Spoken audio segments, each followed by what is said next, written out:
Differences in data could invalidate comparison with past years, when all tests were written. And it would mean that a single student's performance in an online test this year could not be compared with their performance in a previous written test.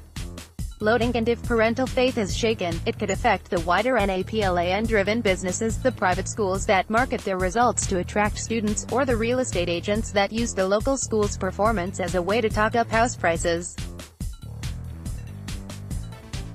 The online version of NAPLAN, which was being rolled out in 2018 and 2019 ahead of full implementation in 2020, is a so-called formative test. It adapts to suit a child's ability. If they get the first answers correct, the questions become harder. It is also considered a much more accurate reflection of a student's ability than the written test. Parents, teachers and principals raised concerns about the different types of tests in May. They questioned how the results could be compared when the formats were different and technology at schools varied so wildly. As far as we were concerned, the 2018 comparable data would be meaningless to schools because of the fact that there are so many variables involved, said Chris Presland from the Secondary Principals Council. Loading playing in 5, they were reassured by the Australian Curriculum, Assessment and Reporting Authority, which is responsible for NAPLAN, that a scaling system would be used to equate the results of the different tests. It's true that tests are often equated, said leading psychometrician, Professor James Tognolini. But there is always a margin of error.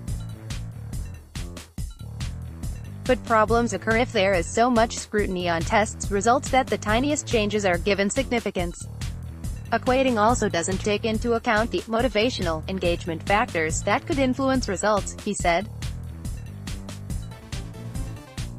Perhaps, for example, the cohort of children taking the online test were more engaged than those doing the older written test. Loading, NAPLAN, was never set out to be a high-stakes test where people were worried about minute differences, he said.